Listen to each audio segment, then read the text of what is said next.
नमस्कार विद्यार्थी मित्रांनो, कसे आहात तुम्ही? तुम्हा सर्वांचं खूप खूप स्वागत आहे. बघा मित्रांनो, गुड मॉर्निंग सगळ्यांना. आपण डेली करंट अफेअर्सचा अभ्यास करत आहोत आणि आज आपण 1 सप्टेंबरच्या जे काही चालू घडामोडी आहे त्यांचा अभ्यास करणार आहोत. बघा मित्रांनो, आपल्या ॲप्लिकेशन वर जवळपास सर्वच कोर्सेसवर 50% डिस्काउंट सुरू आहे. त्याचबरोबर आपण सरळ सेवेची तयारी करणाऱ्या मुलांसाठी एक नवीन ॲप्लिकेशन जे आहे ते लॉन्च केलेलं आहे. त्याचं नाव आहे अभ्यास मित्र सरळ सेवा. त्यावर आपण BMC साठी अत्यंत कमी फीजमध्ये बॅच सुरू केलेले आहे. अवघी फी 500 रुपये. तर आजच्या दिवस फी 500 रुपये राहणार आहे. आज संध्याकाळी फी जी आहे ती 999 होणार आहे आणि परवा दिवशी फी वाढून 1500 रुपये होणार आहे.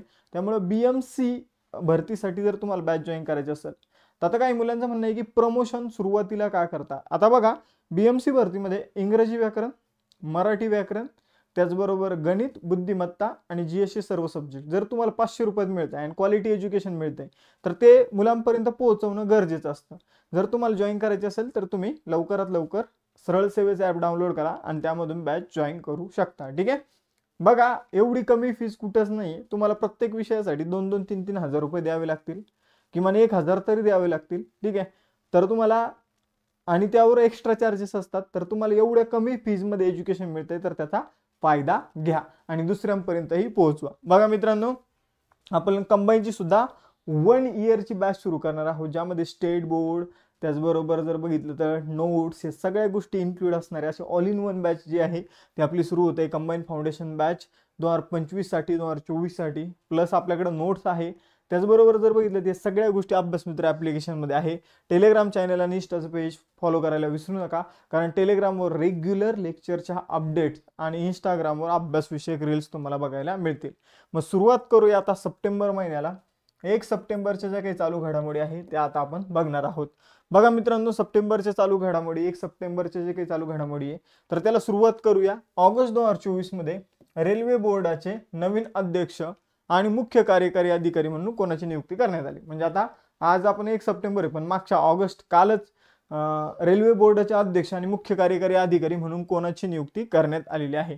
तर बघा मित्रांनो, याचं उत्तर असेल सतीश कुमार यांची. कोणाची नियुक्ती करण्यात आलेली आहे? सतीश कुमार.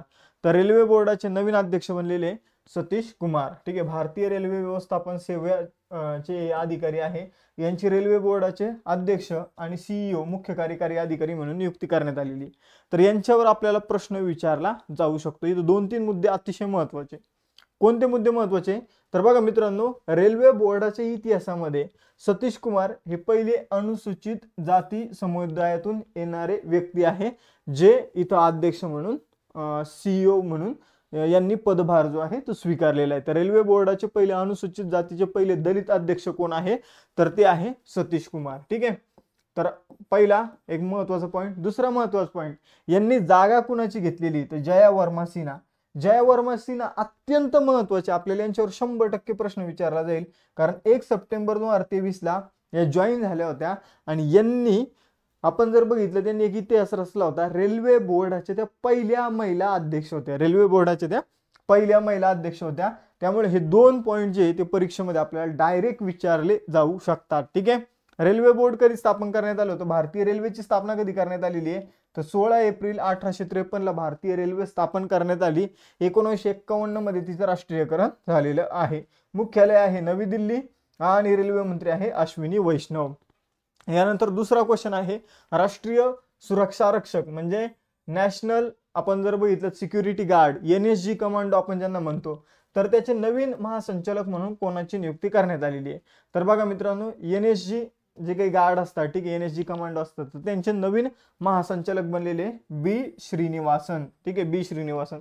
आपण मागेच याविषयी एक प्रश्न बघितला होता, की मागेच बघितलं होतं की याचे महासंचालक अनिश दयाल सिंग बनले होते. ठीक आहे. ऍक्च्युली अनिश दयाल सिंग जे होते त्यांच्याकडे अतिरिक्त कारभार जो आहे तो देण्यात आला होता. CRPF चे महासंचालक आहे अनिश दयाल सिंग, यांच्याकडे अतिरिक्त कारभार देण्यात आला होता. कशाचा?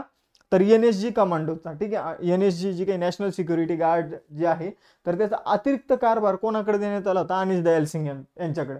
ठीक आहे. आणि हे ऑलरेडी कोणाचे महासंचालक आहे? CRPF चे, सेंट्रल रिझर्व्ह पोलीस फोर्सचे. मग आता आपण जर बघितलं तर आता प्रॉपर NSG ला आपले महासंचालक मिळालेले आहे आणि ते आहे B श्रीनिवासन. त्यांचा कार्यकाळ असणार आहे 31 ऑगस्ट 2027. यानंतर पुढे जाऊया मित्रांनो. NSG ची स्थापना सप्टेंबर 1986 मध्ये करण्यात आली होती. नवी दिल्ली येथे मुख्यालय आहे आणि NSG कमांडो गृह मंत्रालयाअंतर्गत येतात आणि गृहमंत्री आहे अमित शहा. यानंतर तिसरा क्वेश्चन, केंद्रीय अर्थमंत्री निर्मला सीतारामन यांनी GST भवनाचं उद्घाटन कोठे केलेलं आहे? तर बघा मित्रांनो, अलीकडे GST भवन जे आहे ते उदयपूर राजस्थानमध्ये स्थापन करण्यात आलेलं आहे. ठीक आहे. मग मला तुम्ही एक गोष्ट सांगायची आहे की GST साठी कोणती घटना दुरुस्ती करण्यात आली होती आणि GST कधी लागू करण्यात आला? ठीक आहे. तर हा आजचा एक पहिला होमवर्क क्वेश्चन की GST साठी घटना दुरुस्ती कोणती होती आणि GST चा कायदा जो आहे तो कधी लागू करण्यात आला होता. हे दोन तुमचे क्वेश्चन आहे, ते तुम्हाला परीक्षेमध्ये डायरेक्ट विचारले जाऊ शकतात. यानंतर पुढे जाऊया. चौथा क्वेश्चन आहे, राष्ट्रीय क्रीडा दिन 2024 मध्ये कधी साजरा केला गेला? तर बघा, राष्ट्रीय क्रीडा दिन जो आहे तो 29 ऑगस्टला सेलिब्रेट केला जातो. काय 29 ऑगस्टला? तर आपले हॉकीचे जे जादूगार आहे मेजर ध्यानचंद यांचा जन्मदिवस आहे मित्रांनो 29 ऑगस्ट, म्हणून या दिवशी राष्ट्रीय क्रीडा दिन जो आहे तो सेलिब्रेट केला जातो. मेजर ध्यानचंद यांचा जन्म 29 ऑगस्ट 1905 ला झाला होता आणि यांना हॉकीचे जादूगार म्हणून ओळखलं जात होतं. अगदी जर्मनीमध्ये आपण जर बघितलं त्यांची हॉकी स्टिक चेक करण्यात आली होती की ह्यांनी काही हॉकी स्टिक मध्ये गडबड तर केली काय, कारण यांच्या हॉकी स्टिकला कंटिन्यू बॉल चिटकलेला असायचा. म्हणजे इतके हे महान खेळाडू होते आणि मग यांच्या नावावरून आपण राष्ट्रीय क्रीडा दिन जो आहे यांच्या जन्मदिनावरून तो आपण 29 ऑगस्टला सेलिब्रेट करणं जे आहे ते सुरू केलेलं आहे. ठीक आहे. आणि हे सेलिब्रेशन आपण 2012 पासून करतो. यानंतर पुढे जाऊया मित्रांनो. पाचवा क्वेश्चन, कोणत्या देशाने फतेह मोहजेरानी यांची पहिली महिला सरकारी प्रवक्ता म्हणून नियुक्ती केली आहे?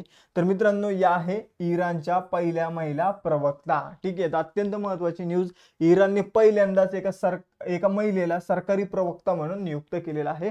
आपल्याला परीक्षेमध्ये ॲज इट इज विचारला जाऊ शकतो हा प्रश्न. इराणची राजधानी आहे तेहरान, चलन आहे रियाल, अध्यक्ष आहे मसूद पेजेशाकियन. यानंतर पुढे जाऊया. सहावा क्वेश्चन, प्रोजेक्ट सी बर्डचे महासंचालक म्हणून कोणाची नियुक्ती करण्यात आली आहे? तर प्रोजेक्ट सी बर्डचे नवीन महासंचालक बनलेले आहे राजेश धनकर. ठीक आहे. आता राजेश धनकर यांची प्रोजेक्ट सी बर्डचे नवीन ते महासंचालक बनलेले आहे. त्यांनी जागा घेतलेली आहे तरुण सोबती यांची. व्हाईस ॲडमिरल तरुण सोबती यांची त्यांनी जागा घेतलेली आहे आणि व्हाईस ॲडमिरल राजेश धनकर हे प्रोजेक्ट सी बर्ड या प्रकल्पाचे नवीन महासंचालक बनलेले आहे. बघा मित्रांनो, प्रोजेक्ट सी बर्ड काय आहे? तर प्रोजेक्ट सी बर्ड अंतर्गत नौदलाशी संबंधित पायाभूत सुविधा ज्या आहे तर त्या विकसित केल्या जाणार आहे आणि या ज्या पायाभूत सुविधा आहे त्या कर्नाटकमधील कारवार या ठिकाणी विकसित केल्या जाणार आहे. तिथे नौदलाचे एक तळ बांधण्यात येणार आहे. यानंतर सातवा क्वेश्चन, आता हा सुद्धा खूप इम्पॉर्टंट क्वेश्चन आहे. कोणत्या देशाच्या अंतराळ संस्थेने आपला चंद्र lander smart lander for investigating moon, ज्याला शॉर्टकट मध्ये स्लिम म्हटलं जातं, तर या लँडरचा संपर्क तुटल्यानंतर ऑपरेशन थांबवलं? तर बघा मित्रांनो, स्लिम हे जे मिशन आहे हे जपानच्या जॅक्सा नावाच्या अंतराळ संस्थेने राबवलेलं मिशन होतं आणि मग त्यांचा स्लिम नावाचा जो काही लँडर होता तर त्याच्याशी जपानचा संपर्क तुटल्याने त्यांनी त्यांचं मिशन थांबवलं होतं. मग जपान चंद्रावर जाणारा 5वा देश बनलेला आहे, चंद्राला टच करणारा 5वा देश बनलेला आहे. पहिला देश होता USA, त्यानंतर रशिया, त्यानंतर चायना, त्यानंतर इंडिया, आता 5वा जो आहे तो जपान बनलेला आहे. ठीक आहे. यानंतर पुढे जाऊया मित्रांनो. पुढील प्रश्न बघूया. ऑगस्ट 2024 मध्ये भारत सरकारने कोणत्या देशाच्या सिग सॉगर कंपनीकडून अतिरिक्त 73,000 सिग 71 आपण असं म्हणू शकतो 716 रायफल खरेदी करण्याचा करार केलेला आहे? तर बघा मित्रांनो, सिग सॉगर नावाची अमेरिकन कंपनी आहे, युनायटेड स्टेट्सची कंपनी आहे. तिच्यासोबत आपण 73,000 सिग 716 रायफल खरेदी करण्यासाठी करार केलेला आहे आणि तब्बल आपण पहिल्यांदा सुद्धा जवळपास 72 ते 73 रायफल खरेदी केल्या होत्या. आता टोटल आपण 1,45,000 रायफल जे आहे त्या सिग सॉगर कंपनीकडून सिग 716 नावाच्या रायफल जे आहे ते खरेदी केलेल्या आहे. यानंतर पुढे जाऊया. USA बद्दल जाणून घेऊया. राजधानी आहे वॉशिंग्टन DC, चलन आहे डॉलर आणि राष्ट्रपती आहे जो बायडन. यानंतर 9वा क्वेश्चन, लहान आणि ग्रामीण भागातील कर्जदारांना कर्जाच्या घर्षणरहित प्रवाहासाठी ULI लॉन्च करण्याची घोषणा कुणी केली? तर बघा मित्रांनो, ULI ही एक योजना आहे जिचा फुल फॉर्म आहे युनिफाईड लँडिंग इंटरफेस. ठीक आहे, युनिफाईड लँडिंग इंटरफेस. तर ही अशा प्रकारची एक स्कीम आहे ज्या स्कीम अंतर्गत ग्रामीण भागातील जे काही कर्जदार असतील त्यांना सहजरित्या कर्ज जे आहे ते उपलब्ध होईल. कर्ज घेण्यासाठी खूप सारे डॉक्युमेंट्स वगैरे व्हेरीफाय वगैरे केले जातात, तर त्या प्रोसिजरमधून जास्त काही जाण्याची गरज नाही. तर तुम्हाला कमीत कमी इथं कालावधीमध्ये कर्ज जे आहे ते ULI स्कीमच्या माध्यमातून उपलब्ध होणार आहे. ही स्कीम RBIने लॉन्च केलेली आहे मित्रांनो. यानंतर बघा, RBIची स्थापना 1 एप्रिल 1935, कायदा आहे 1934 चा RBI ऍक्ट. यानंतर मुख्यालय आहे मुंबईमध्ये, गव्हर्नर आहे शक्तिकांत दास. यानंतर 10वं क्वेश्चन, इंटरनॅशनल बुद्धिस्ट कॉन्फेडरेशनने गुरु पद्मसंभव यांचे जीवन आणि वारसा या विषयावर 2 दिवसीय आंतरराष्ट्रीय परिषदेचं कुठे आयोजन केलं?